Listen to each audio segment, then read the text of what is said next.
ntagira amatwi yumva nakwiyumvira umusare. Radio Televiziyo Musare, twagarutse muri studio za Radio Televiziyo Musare, muri kumwe na Kapiteni Mutega, muri kumwe na Alain. Turabasuhuje. Alain, ndagusuhuje. Nawe usuhuza abadukurikira bose, abadukunda bose, n'abazadukurikira mu bihe bizaza. Ariko kubaza intambara muri wo plateau irakomeje, irasutamye. Ariko ngo iby'Ikavumu na Karehe bazikubise Wazalendo yazikubise bageza aho zisigaye zirokotse zirongora inka z'abaturage. Babonye amashyo y'inka bari barongoye bajyanye bibye babajura, babuze ko biba amabuye ya Kongo, none bari n'inka z'abaturage. Ijambo ni ryawe Yana. Reka twongere tugushimire Kapiteni Chantal Mutesi Mutega kuduha ikaze muri studio za Radio na Televiziyo Umusare. Turagushimira cyane rero tubikuye ku mutima, natwe turaho, namwe twizere ko mwaramutse neza mukaramuka amahoro. Abatwumva mwese aho muherereye, bari mu karere k'ibiyaga bigari, bari hanze kure cyane hariya hakurya y'inyanja mu mazi maremare, mwese turabaramutsa rero. Abari ku mpera z'isi, bari za Norvege, za Sweden, ahantu hakanye cyane mu Burusiya n'ahandi, mukamwumva Radio na Televiziyo Umusare, abona mwebwe turabaramutsa. Twizere ko rero mwaramukanye amahoro y'Imana. Imana iri kumwe natwe, ikivugo cyacu nuko tuvuga tuti Imana iracyari kumwe natwe kandi ikomeje kuturinda. Bimeze gute rero kuri Radio na Televiziyo Umusare? Twebwe twaramutse amahoro kandi turashima Imana. Namwebwe aho muherereye niko bimeze. Chantal Mutesi Mutega, nizere ko nawe waramutse amahoro. Tunaramutsa abantu bose bakunda amahoro, turabaramutsa rero cyane. Reka twiramukirize ababanyi bacu, abavukanyi bacu b'Abarundi. Turamutsa cyane Abarundi mwese aho muherereye, twifuriza amahoro n'imigisha, amahoro n'amahunda. Samuragwa Evariste Ndayishimiye, perezida w'ubumwe bwa Afurika, akaba na perezida w'igihugu cy'u Burundi, akaba Nelson Mandela w'amahoro mu karere k'ibiyaga bigari. Uyu musaza ndamukunda cyane kuko n'umwe mu bantu bakunda amahoro. Reka rero tuze kwinjira mu makuru yacu. Mbere yuko tuyinjiramo ariko turabanza tugire gute twiragize Imana hamwe, tuvuga tuti icyubahiro ni cyawe Mana yacu, wowe watushize kuri iyi si tukaba tugihumeka umwuka bazima. Abafite ingorane bose abo ubane nabo 5 ndetse ukomeze kubafata mu mugo. Twizere ko rero ibiganiro byacu bigende neza. Uti rero Chantal Mutesi Mutega, uti Kavumu Karehe, uti tubwire are ni gute inkotanyi zibye inka zirenga 259 hariya Karehe ni Kavumu, hafi ya Kavumu. Ati iyi ntambara yatumye inkotanyi zitwara ziba inka zirenga 250. Ibi rero bishatse kuvuga iki? Bishatse kuvuga ko izi nkotanyi noneho urugamba rwo kurwana zageze gute, zabutaye ko amazi noneho zigeze mu rugamba rwo gusahura. Ute ntabwo ari aho nyine rero babashije kwiba, ahubwo na hariya i Remera aho uruganda rw'icyayi rwubatswe mu 1930, uru narwo rwasawe, ibyuma byose n'amamashini byose bikajyanwa mu Rwanda. Ibi nabyo turaza kubigarukaho nkuko wabimbajije. Turagaruka rero ku ntambara iri hariya hejuru, hariya muri hehe, muri Haut Plateau. Nibyo koko Haut Plateau harimo haravugwa intambara ikomeye cyane, hariya za Fizi, hariya za Poizero, n'ahantu intambara irimo yibanda cyane. Kubera iki rero? Turaza kumanuka tugere hariya za Remera, za Rubarika, tugongere tuzamuke hariya hehe rero, aha za Ntuze, za Rugezi, Mwenga bimeze gute? Warunguho byifashe gute? Ntagara rero honyine, ahubwo harimo haravugwa igitero gikomeye cyane cyabereye hariya aha kuri Kawuzi Biega rero, hakurya hariya utaragera aho bita ngo Ninja. Harimo haravugwa ko habaye ambiscade, abahungu ba Wazalendo baba bahatsinze inkotanyi. Byagenze gute? Ninde yarayoboye iki gitero? Nagara gusa turi bugarukire, ahubwo turaza kuvuga ku ntambara zimo zibera za Masisi, aho batubwira bati neza aturaje ya Rubaya harimo harabera imirwano y'imbunda ziremereye ndetse n'intoya. Bamwe bati biraza kugarukira hehe ko tubona intambara zikomeje kuba urudaca. Mbega y'amasezerano y'ibiriganya byagenze gute? Nayo yarafutswe nk'ayarusha. Reka data muraza kumenya inkuru y'amukuru twabwira kubijyanye n'amasezerano icyo bihatse. tuta rero turaza kwigira mu Rwanda kuko ni ibintu bikomeye cyane aho Kinesi n'abagenzi bati mwizi nzoga harimo ruswa idasanzwe.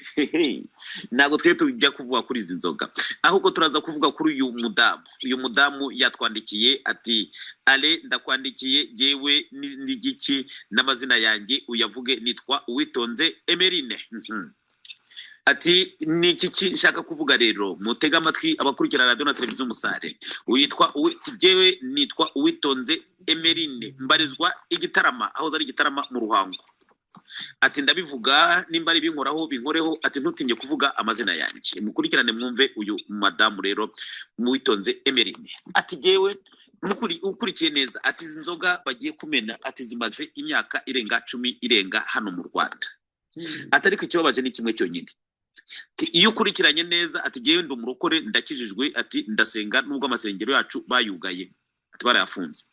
Ati iyo ukurikiranye neza aya mazina bita izi nzoga ati ukumva aya mazina arimo avugwa mu mihanda yose y'u Rwanda mu mujyi wa Kigali ndetse mu mijyi nkaha igitarama za Butare n'ahandi. Ati kwibaza uti mbega igihugu kiracyafite abayobozi cyangwa nta bayobozi kigira.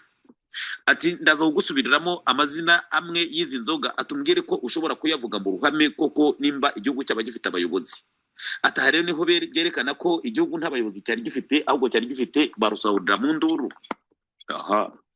Ayo mazina rero yayatwandikiye ubwo namwe turaza kuyabagezaho. Turagushimiye Uwitonze Emerine ubwo nta kundi nyine byarabaye.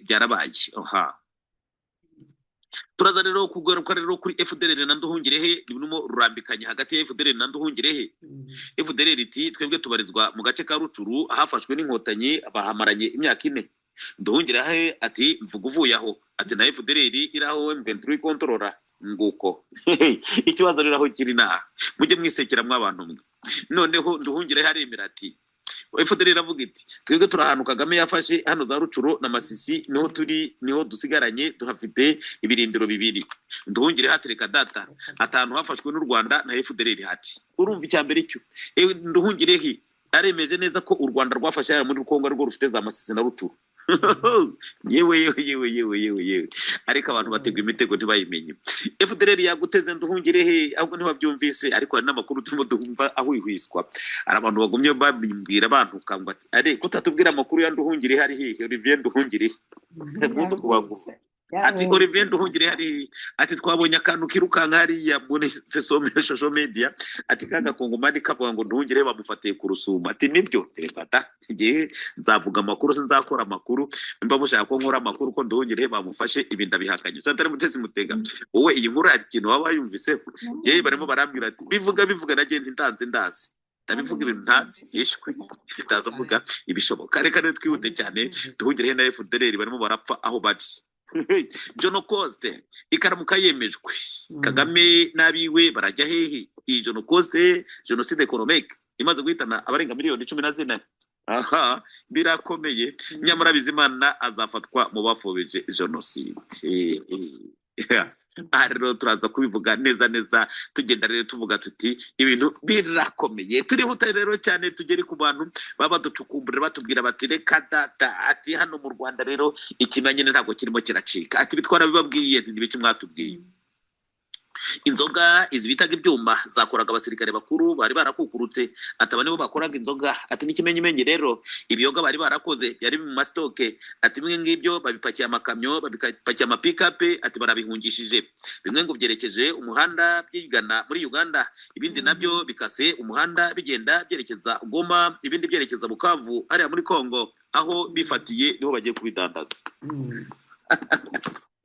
Adona televiziyo Umusare natwe twabimenye rero ati izi nkuru twazimenye ko ibyo biyoga byose barimo baragenda bamena ibiyoga by'abantu bato atariko ibyo biyoga by'abantu bakuru babipakiye. Ati ubu barimo barabipakira amakamyo shishitamona ijoro ryose barimo barabihungana bimwe babijyana muri Uganda ibindi babijyana ari Bukavu ibindi bagiye kubyicisha abakongomani ari Goma. Ayo nayo makuru dufite turaje tuyarambure rero neza. Ari inkuru rero yindi batubwiye bagira bati hari abantu benshi batwandikira batubwira atariko mujye muvuga amakuru mujye mwitonda uko amakuru muyavuga uko atari nimutubwire.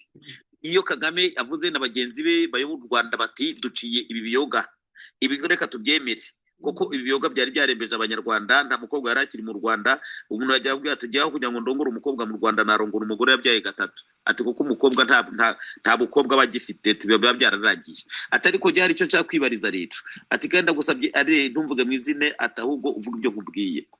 Ati nimba koko aba bose bahagurutse banduhungire bagahaguruka babwo mu gifu ivode voda nawe agahaguruka n'abandi bose bagahaguruka, ukumva abantu bose barimo barabwejagura ngo inzoga zamaza abantu. Ati reka nkwereke ijanisha nakoze abantu babimenye, tubamenye ko twebwe mu Rwanda ntabwo twicaye nubwo batwicaritse, atari ko ntitwicaye, ubwenge bwacu buracyakora.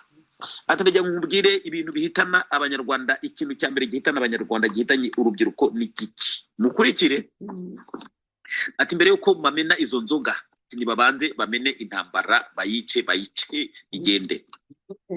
Ati intambara ya Kongo mu myaka 4 imaze yonyine aha ni hirya y'ejo, ati nicyo kintu cya mbere kimaze kudutwara urubyiruko rw'abana b'abakobwa n'abahungu. Ati intambara itwici abana ku buryo bugiteye ubwoba, ku buryo urubyiruko 60% rwose rumaze gupfa ruguye hariya muri Kongo. Atabacitse amaguru ababaye ibimuga, atabahindutse abasazi kubera intambara muri Kongo. Ati ikintu cya mbere kitwiciye urubyiruko, ati ni iki? Ni intambara yo muri Kongo. Ati izi nzoga bavuga, ati izi nzoga zigira kabiri mu zihitana abanyarwanda, atari kundi ikintu cya mbere kimaze abanyarwanda ni intambara yo muri Kongo. Ati ni gute rero abasenateri bahaguruka bakavuga ibijyanye n'inzoga ngo zamaze abantu kubera babiciye, ati ntibavuge ibijyanye n'izira ntambara zamaze abanyarwanda ahubwo. Ati nimba bavuze ibi by'inzoga nibagire ko n'ira ntambara yo muri Kongo nayo ihagarare, iye kudutwara abantu. Ngaho rero ayo niyo makuru tugiye kurambura. Reka tuyarambure Alain, turamburire uhere muri parike ya Kahuzi-Biega, uhabaye akantu gakomeye. Rosalie kabati jambushe za nterankota zikagwamo rwose, zikagwamo ku bwinshi. cyane hariya hari intambara y'agakura rugeze nayo intambara turiho twumva, ariko hari uduce twinshi turimo izo ntambara. Alain, watugeramo mu duce tumwe twinshi twumva ko twaka umuriro? Ijambo ni ryawe. Ego rero nkuko bisanzwe rero reka tunyaruke rero nkuko uri murambwira uti tubwira ibyo bintu byabaye kuri Kahuzi-Biega, hariya kuri parike, hariya ni kuri parike Kahuzi-Biega neza ku muhanda, aho ubu utaragera ubuvuye za Karongi utarageraho bita Ninja. Aho rero batubwira bati habereye ambiscade ikomeye, ishobora kuba yaguyemo abasirikare barenga 30 bangaye b'inkotanyi. Aha rero ngo byagenze gute? Ngo nyuma yo kw'inkotanyi ziraye hariya za Karehe mu ntambara y'imirabahuza na Wazalendo hariya za Kavumu za Karehe, maze inkotanyi zikagenda zisahuye inka z'abaturage zigera kuri 159, ngo haba harasigaye ikindi gico cy'abari cyarashatse kujya kwataka hariya kuri parike. Aha rero ngo Wazalendo bari bamenye nk'ejo mu ijoro ryakeye no bakubisa ambiscade ikomeye cyane, abarenga 30 bangahe bahasiga umutwe. Ibi bintu biravugwa kandi bavuga ko n'ubu aho ngaho kuri parike Kahuzi-Biega hacyumvikana amasasu y'imbunda ziremereye. Barimo bararwanira iki? Wabaje intervention y'inkotanyi ijya kwataka hariya muri Kahuzi-Biega barwanira imirambo y'abo bantu basize ubuzima. Aya makuru najya habona turaza kubibabwira, ariko ateni yacu iri hariya za Karongi irimo iratubwira iti reka data hano Wazalendo yasizoye, ati ibintu birakomeye. Ngayo gukorera nibyo birimo bivugwa hariya Mwenga no muri hehe muri Plateau za Rugezi, hari harimo haravugwa intambara zikomeye cyane, aho bagira bati hano muri Rugezi intambara zongeye kwaduka, haba ari Warungu haba ari Mwenga. Ati Wazalendo barimo bararwana inkundura hano. Ati ni mu gihe inkotanyi zazamutse ari nyinshi, amabato n'amabatayo yarazamutse kugira ngo ajye gufata hariya point zero. Kuki bashaka gufata za Minembwe iriya ntara yose bakayifata? Bashaka iki? Ibitwara bibabwiye ko hari uhafite udashobora kubohoza Bukavu, ndetse n'umuntu ari Buvira atabasha kwidegembya, ndetse ufite hariya ho Plateau byateza umutekano muke Bujumbura. Icyo gituma rero barimo bakubwira ko hariya muri ho Plateau arimo habera intambara z'agakura. Aya makuru rero arimo arahitagira cyane, aho batubwira ko haba hakomeye cyane, intambara ikomeye cyane ni hariya muri Rugezi, aho batubwira bati burya ibintu birakomeye cyane. Ahandi hongeye kuvugwa amasasu menshi cyane, izimbunda ziremereye ni hariya hegereye uruganda rwa zahabu ari bita Twangiza. Aha naho harimo haravugwa intambara ikomeye cyane. Yaba byifashe gute rero ninda ari butsinde uru rugamba? Bamwe bati ibintu birakomeye.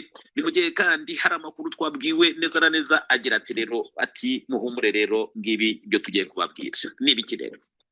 ngo burya Kongo ntabwo yaba yarareze amaboko. Aya masezerano ya Washington ngo ni amasezerano akomeye. Twarababwiye ibya Marco Rubio na Kagame ndetse n'intumwa za Kongo. Tubabwira ko bari bahanye itariki 9 ndetse kugera ku itariki 15 z'ukwa karindwi. Ubu turi ku itariki hafi zingahe z'ukwezi k'umunani. Amatariki bahanye aya yararenze yo kugira ngo bakuremo ingabo zabo. Aba rero hari itariki ngo baba barabwiye kino mu Kisekedi kubijyanye n'izi ntambara za Kagame. Nibyo koko amakuru akiri ibanga agishe Chantal Mutesi Mutegana yahe nuko bemeza neza ko Donald Trump ngo yaba yarihereye itariki ntarengwa perezida wa Kongo Chilombo Tshisekedi akamusezeranya ko bitazarenga ku itariki 31 z'uko kwezi ingabo za Kagame zikiri muri Kongo, ndetse akaba harafashwe ibyemezo bikurikira. Aya makuru aracyari ibanga ko iyo tariki kagira Kagame akiri muri Kongo hazahita hakoreshwa ingufu z'umurenge ngayo nguko nababa batwibiye akabanga. Harahandi harimo havugwa rero intambara nanone hari hejuru muri Masisi. Ni hehe rero? Hari ya ku nkengera za Rubaya harimo bakubwira batera marumvikana imbunda zireberanye n'intoya wazana ndo bati aya mabuye ntabwo uzosubira gutwara ndakurahiye ati ubutaka n'ubwa Kongo ubutunzi n'ubwa Kongo reka turwane umuhenerezo. Ati abanyarwanda muri 14 turi 140 turwane abazapfa bazapfa abashira bashire nguko intambara zirimo zibica bigacika hano muri Kongo. Ariko se kandi bamwe bati nigoma ntabwo tworohewe ugize ngo aravuga aricwa ndetse ari Bukavu ugize aravugwa arica. Ati abaturage b'abakongomani dukuriye gutabarwa ati kuko Kagame ingabo za Kagame ziratumaze aba bafite ubushobozi bwo kudutabara mwadutabara. Ngayo nguko rero ubwo twe tuwaciye twihuta cyane twerekera mu Rwanda kuko ni ibintu bikomeye. Ale twerekere mu Rwanda rero twerekere mu Rwanda utubwire uko byifashe ugarukire no kuri Budome ari we Minafete ari we Aruhungirehe ari we Olivier Aruhungirehe tubwire ko rwambikanye we nuko ari avuga FDLR uko avuga FDLR ngo nibicwe ngo n'abajenoside nibicwe ubwicanyi bw'abari abantu ngo nibicwe nta yandi nta kuvugana nabo nibicwe. Ale ijambo ni ryawe. Tutarajya mu Rwanda ariko hagati ya Nduhungirehe na FDLR umuriro uri muraka. Ni mu gihe FDLR yasohoye itangazo igira iti dushyize intwaro hasi twego tumanitse amaboko kugira ngo twubahirize amasezerano ya Washington ndetse n'iki kintu bita CONOPS. Ati icyo dushaka rero ni amahoro arambye. Ati ibyo kurwana turabihagaritse ahubwo muri twebwe nimuze mudukuremo abakoze ibyaha mu bahane abandi batahe ku mugaragaro mu mahoro na ngorane nimwe ihari. Chantal Mutesi Mutega iki kibazo uri murambaza uti byagenze gute kugira ngo FDLR na Nduhungirehe babipfe nukubera iki? Kubera ko uyu mugabo Nduhungirehe wewe nitamira ijambo rero nta kindi kintu ari kuvuga ahubwo Nduhungirehe aragira ati abo FDLR izo ntera hamwe abo genocideri ni mubice. Ibi twarabigarutseho tubavuga tuti abo genocideri ni igiki? Abo genocideri n'abahutu bose. Nduhungirehe ni igiki? Nawe ni umuhutu wigeze no kuba uvugizi wa Arire. None bigenze gute kugira ngo basubiranemo? FDLR iti turi hano twebwe za Rucuru niho turi ndetse tuhafite igiki ibirindiro byacu bibiri. Ati aho turi FPR hamaze imyaka 4 yarahafashe. Nduhungirehe atereka data ati twebwe ahantu twafashe nta FDLR ihari. Nduhungirehe abashinje Kagame ati nibyo koko hano mu Rucuru na Masisi ati nitwe tuhafite abantu bahari bapfuye ati nitwe twabishe ati ariko nubwo tubica nta FDLR turahabona. Mwumvise? Ariko yewe wadukurikira nabo baragira batari ko ale uradusisangurira amakuru nawe ukatugeza hariya natwe tukumva nibyo koko. Namwe byo muramfasha cyane ko abantu babagenda baduha amakuru batubwira ati ibintu biba byaturyoheye kuko ibyo ubutubwira tuba tubyumva. None ni gute Nduhungirehe avuga ati aho twafashe nta FDLR ihari? Bahafashe ari mu gihugu cy'u Rwanda cyangwa ari muri Kongo? Ngibi rero bya bindi bakubwira bati ya Genocost rero Kongo irimo irizihiza rero nimiribuka. Aba bagabo bashobora kuzayibazwa bagira bati rero Genocost hariya muri Kongo iramutse yomejwe Kagame na bagenzi be bazabona irahe bose. Uyu mugabo nawe Bizimana Jean Damascene yaba ari umwe mu barimo bapfobya Genocost. Nibyo koko ibirimo biravugwa kandi neza bishobora no kwemezwa ko Genocost ukurikije imiryango itegamiye kuri leta ibihugu n'ibihugu birimo biravuga biti iyi genocide yarabaye turayemera kubera ni genocide economique yatewe nande byagenze gute ninde yateje intambara hariya ninde yasinye intambara kwa yihagaritse nta wundi ni Paul Kagame. Reka tubirambure neza. iyi Genocoste rero irimo iravugwa hano muri Congo, iyi ishobora kuzarangira ihitanye bose abitwa abasirikare bose ba Kagame ndetse n'abautorite bose ba Kagame, bose abantu bari ku butegetsi bakazabibazwa. Ibi neza biraboneka kuko ukurikije ukuntu birimo bizamo ingufu, urabona ko ibintu neza ufashe nk'iko kuntu abantu barimo batanga ubuhamya, mwabibonye ukuntu abana barira, abakecuru bakarira bati mwishwe nande, bati twishwe na Kagame. Bizimana ati barimo barikira igitabo bagaseka tubisha abatutsi, ntago abatutsi aribo bapfa, wa mugabo we bonyine. Ibi biboneka ko urangwa n'amacakubiri, ahubwo wowe byubabazwa n'ikiremwa muntu cyose cyapfuye kizize ubusa. Twikomereze rero ku makuru yacu yo Kongo, tube turayihaye gatoya akantu gatoya tubya tuti Kongo, reka tube tukuretse tugaruke iwacu mu Rwanda. Mu Rwanda rero Kenesi n'abagenzi bati bikada ati byizi nzoga z'ibyuma n'ibiki, ati zirimo ruswa idasanzwe. Ati kuntu rero izi nzoga twagiye mu nzoga, Chantal Mutesi Mutega, izi nzoga urimo urazimbaza n'inzoga gese ntazo nywa, ariko reka tuzivugeho. Reka tuzivuge izi nzoga ko zirateye ubwoba cyane, uraza kubyumva neza. Keretse ati izi nzoga zirimo ruswa, ati izi nzoga hari abaministeri batatu bagomba gufungwa, ati leta netabafunga, ati izi nzoga zizaba ari za leta, ati nizabibazwa. Oha, Kenesi arimo aradufasha cyane ku ruhande rwacu, arimo aradufasha cyane. Ati mbega izi nzoga ko barimo bazica, ati ngo ntabwo zuzuje ubuziranenge, ati none izi nzoga zirimo ziva hanze zo ko hari izi mbi gusumba izakorerwaga ngaha zitujuje n'ubuziranenge, ibyo ziragenda gute? Ati nk'ibiyoga biva za Uganda mu Buhinde n'ahandi byose biva mu karere k'ibiyaga bigari, ati nabyo tubona ngaha. Ntabwo mumbarize nagiye munyishyura.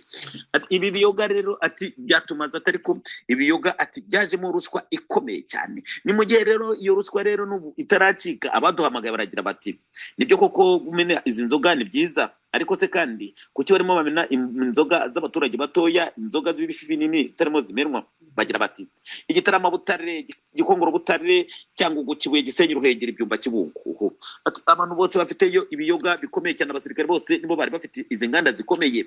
Ati ibiyoga rero biti ibyuma, amakarito n'amakarito bapakiye amakamyo baremereye yerekeza Bukavu, ayandi yerekeje Goma, ayandi yerekeje hehe muri Uganda. Ati ibiyoga barimo barabihungisha ku bwinshi, ati none muko barimo babihungisha polisi ntabwo babona. Ataba abantu bafite amayeri menshi, atari ko gusa ibi kubikura mu Rwanda ni byiza, atari ko naho babijyanye bamenye ko bagiye kuroga abahari naba batwandikiye. Reka rero twikomereze rero twebwe ntabwo bitureba cyane, tugere kuri ya mugabo wa mudamu yatwandikiye atubwira ati ndi gitarama jewe mu Ruhango, ati ndabasabye mumvuga amazina yanjye yose, ati ndanasenga nitwitonze Emerine. Ati ndakwandikiye Ale, ati reka nkubwire neza aba bantu umbwire, ati ikintu bita etikete atuzi icyo ari cyo, ntireka data. Ati etikete ati ni igikaratasi kiba kiri ku icupa kiranga ibiri mu icupa indani, nikomera rero. Ati etikete z'izi nzoga ziba zanditseho amazina, ati aya mazina y'igipolisi kije gusaka cyangwa se aho bapimira ubuziranenge barasoma kuri iyo etikete. Ati etikete yo maze gusoma ubona izina ry'iyo nzoga, ati nkuko ubona ahanditse Primus cyangwa se ukabona ahanditse Mitsingi, ati niko etikete iba yanditseho. Ati reka ngusomere rero amazina amwe y'ama etikete kuri izo nzoga, ati niko ubona ko mu Rwanda ibyaho byarangiye. Ati kandi turagukunda cyane hano igitarama, ati ugerageza kudusesangura amakuru kanaduha neza, ati nicyo gituma natwe twiyemeje kuguha amakuru akurikira. Ati nimba koko aya mazina igipolisi cyarasomye, abayobozi bakayasoma, akamara imyaka 10 arimo arakora, ati abaturage nabo bakasoma, ati nta kintu bigeze babona muri aya mazina. Ati aya mazina kuyavuga agenda umurokore, atanteye sesemi, atari kwerekanya kubwire, ati nawe uyabwire abumva radio na televiziyo umusare. Ati hari igihe mwaba muri Buraya cyangwa se muri muri Amerika n'ahandi, atari ko nimumenye biberi wanyu. Ati biberi wanyu rero reka mbibabwire byose. Ati ndashimira cyane Chantal Mutesi Mutega atagerageza gufasha abanyarwanda kubahumuriza. Chantal Mutesi Mutega wumvise n'uyu mudamu witwa Uwitonze Merine arakuramutsa agira ati ngaya amazina rero dukunda kubona kuri etikete y'amazina, mwumve izi nzoga na amazina mudufashe abanyarwanda. Ati izina rya mbere ryitwa umumanura jipo. Ati murumva ko inzoga yitwa umumanura jipo, ati jipo ni mwambaro w'umukobwa, ati mwibaze na mwebwe umumanura jipo. Ati inzoga ya kabiri ati yitwa mucutsumume, ati ibaze nawe we, ati kubuyita mucutsumume ni ukuvuga ngo inzoga uyu mugore ayinyweye ahetse umwana bamukuraho bakagira gute bagakora ibyo bakora. Ati inzoga ya gatatu ati yitwa nzogejo, ati mwumve na mwebwe, ati uyu mwabwe mwumva ibyo ati mukurikirana aya mazina. Ati inzoga ya kane yitwa kambucha, ati yo nta na kimwe, ati yo tuyimese nk'aho tuyemeraho gatoya. Ati inzoga ya gatanu ati yitwe Muhenyina. Ati namwe musome naza, ati ngo ndasoma.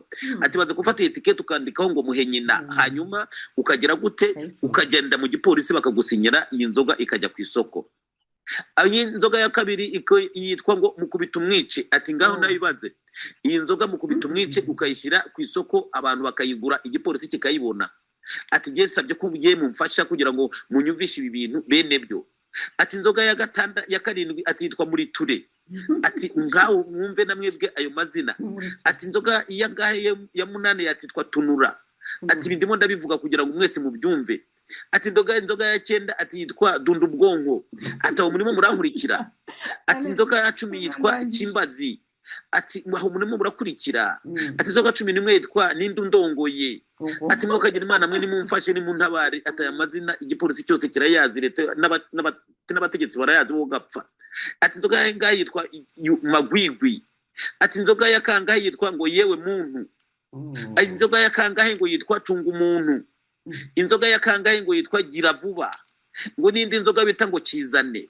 Ati aya mazina yose mvuze ni amazina y'inzoga zakorerwaga mu Rwanda. Ati kandi ama etikete nayo ngayo yanditseho ayo mazina.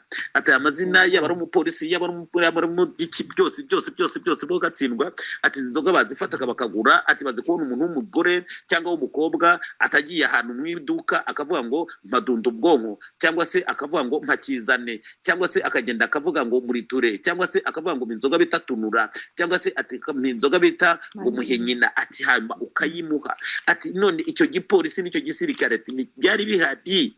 Ati byaduteye agahinda rero. Ati niyo mpamvu twega abanyarwanda twamaze kugira gute kwiyakira. Ati twapfuye nabi. Ishantari Mutesi Mutega, ibi bintu birababaje ukurikije aya mazina, koko birababaje, birateye agahinda. Abanyarwanda barababaye. Sinzi nimba hari ikintu nawe wakongeraho, ariko abanyarwanda barababaye. Abanyarwanda barababaye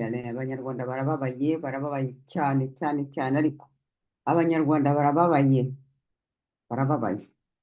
ariko ntibihangane, tugeze mu bihe bya nyuma cyo kubakuraho umubabaro, ugahinda, ako kaga batewe n'akaga k'akarere, kaga Paul Kagame. Nimwihangane Banyarwanda, nimwihangane, igihe gisigaye ni gitoya kandi ndabibijeje rwose. Hari abantu babibabereyemo, babirimo. Dusoza aya makuru, ushimire cyane Emeline watugejejeho aya mazina ateye isoni, kandi ko kubona bayaha uruhushya rwo kugira ngo bagumye bacuruze, bagumye bisirikire mu bantu ngo kumanura ijipo ngo ibyo bintu ni ibiki koko? Ngo Tunura harya cyangwa Tunuka? Mbega Rwanda we, mbega Kagame iyo watuzaniye, mbega igihugu kitagira umuco, mbega igihugu cyabukijwe ubuzima, mbega igihugu cyagizwe rubebe, kigizwe mayibobo. Kagame we, genda wadukoreye, genda u Rwanda ruzirinze mu byondo koko, ugiye rubaye ibyondo koko, urugize ibyondo, uragiye, genda ugiye, ariko ugiye ujyanye n'ibyawe byose. Ushimire Emeline rwose, ushimire Emeline, n'ibyo kwibazwaho kubona koko igihugu kirimo abantu kikareka inzoga nk'izo, ibintu nk'ibyo bikandikwa ku macupa y'inzoga, bakareka bikongera bigacuruza. N'ubundi nuko habaye imbarutso ituma babona ko community international yahagurutse, kubera ko abantu bavumbuye ko biriya bintu birimo bikorwa mu bintu by'ibirozi cyane biteye ubwoba byo kwica abantu, bikaba byageze muri za Human Rights Watch n'iki, none bagatangira kubiraho, u Rwanda rukigira nyoni nyinshi ngo nibazihagarike, ariko zimaze kwica abantu imyaka 10 yose. Niho bamaze kubona se koko izo nzoga zari zifite zitari nzima, cyangwa babikoze babishaka. Ariko nk'umwe yavuze ati ntabwo inzoga rero zica urubyiruko rwacu gusa, ati bamajwe na Kongo, bamazwe no kwerwa muri Kongo, bakajya kubashiraho akano bagashira muri Kongo kubera ubujura, kugira ngo Paul Kagame n'umuryango we n'agatsiko ke buzuze imifuka, abana b'u Rwanda bo bagumye bicwe n'inzara, bicwe n'amaganya n'iki. Kuri mwihangane, igihe gisigaye nicyo gitoya, akagenda agiye, kandi akagenda agiye ajyanye n'ibye. Apfu, agatsindwa rwose. ale dusoza uravuga comments abakunda bose. Ijambo ni ryawe ale.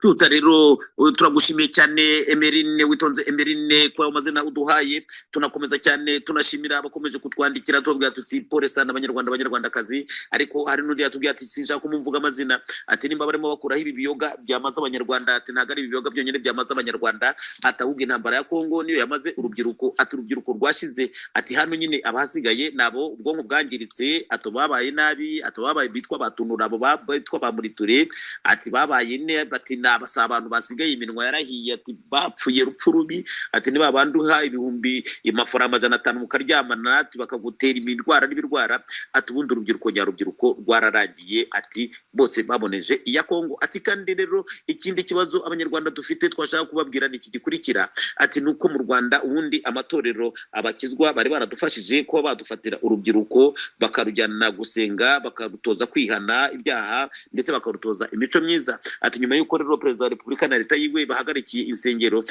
abana bose ubu babaye ibirara. Ngayo nguko rero ibibazo rero byugarije mu Rwanda, bati ntago ari byo byonyine, reka tuze tubikubwire.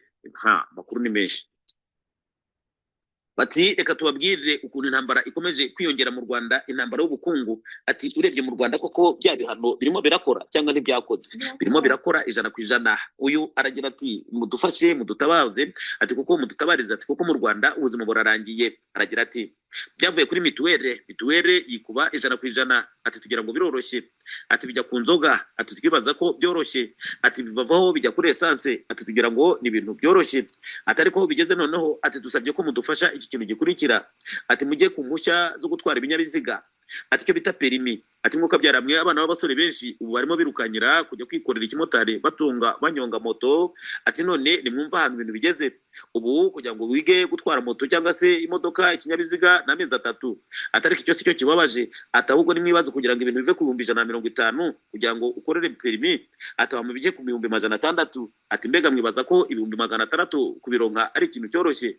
Ati u Rwanda rero, ati abategetsi b'u Rwanda, ati bibaza ko abanyarwanda ari iki? Atahubwo iboneka ko ibi bihano bahawe na Leta Zunze za Amerika birimo bibakanda, ati ku buryo bashaka kunyunyuza nayo mwihembe ku muturage udafite ayakira n'ayamira. Ati abaturage b'u Rwanda barababaye cyane kurushaho.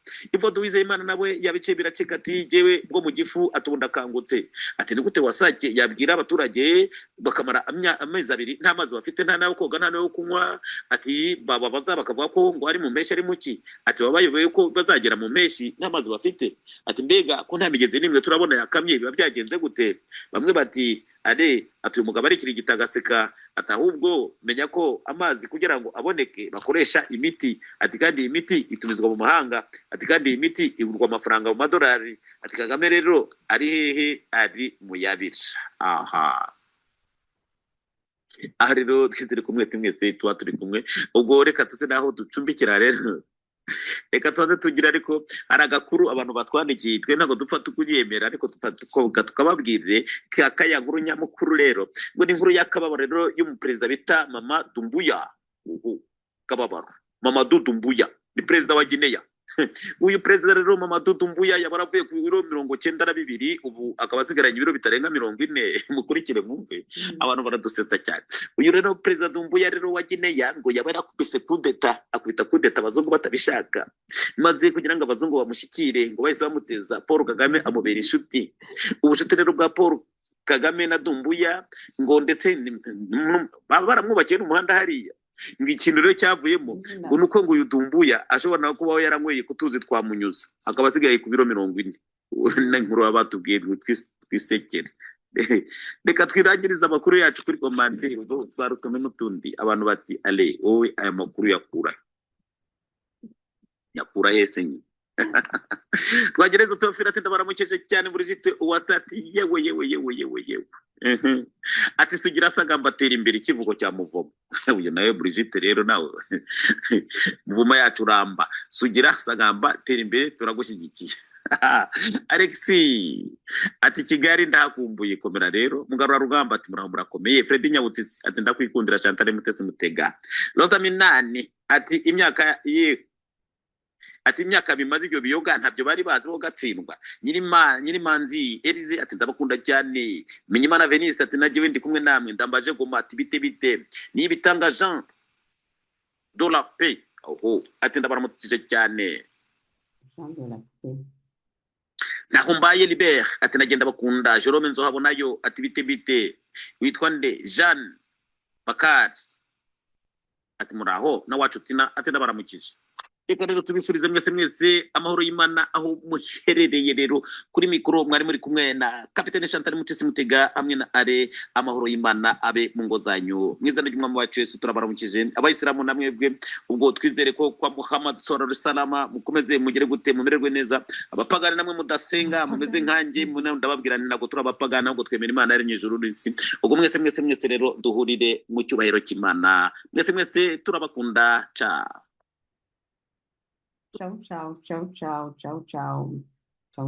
Banyarwandakazi banyarwanda nshuti zacu, turabashimiye kubona mwadukurikiye, turabashimiye kubona muzadukurikira no minsi itaha.